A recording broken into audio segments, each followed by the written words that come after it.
As parents, when tragedies like the one in Boston happen, it can be difficult to find the right things to say to our children. News 8's Pauline Lee joins us now with more on how to help kids cope. Well, every child is unique and is going to have their own reaction to the tragedy. So there really is no easy answer on how to have that conversation with kids.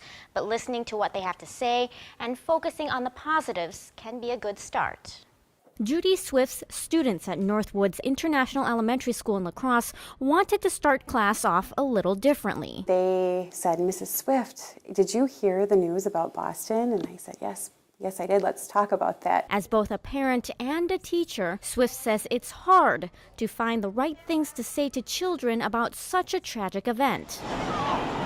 They look at that in society and they're like, why does something like that happen? So it is difficult because I can't explain why something like that would happen. Karen Morgan works as a clinical therapist and professional counselor at Mayo Clinic Health System. She says tragedies like the one in Boston affect every child differently, and it's important for adults to be supportive and listen to what kids have to say. And the best thing for parents to do is to answer their questions as succinctly and as truthfully as they can, not embellish and not add to it, and not add to their anxiety by asking them, are you worried, are you scared, what's going on with you?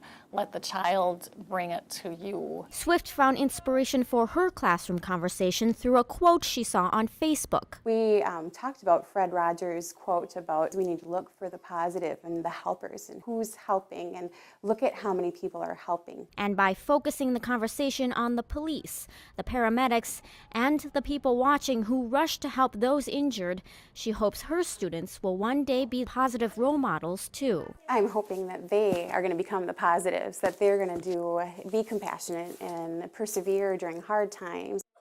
Morgan says the tragedy could be more upsetting for children who have experienced any sort of traumatic event in their past. She says it might be a good idea for those parents to try and limit how much their children see and hear about the tragedy to prevent them from becoming re-traumatized. Thanks a lot, Pauline. Specialist at Mayo Clinic Health System also suggests parents to look for changes in their children's behavior that weren't there before, like irritability, anxiety, or bad dreams. If talking to your children doesn't seem to help and their behaviors last more than a couple of weeks, it may be time to look into professional help. For more helpful tips, head over to our website. It's news8000.com.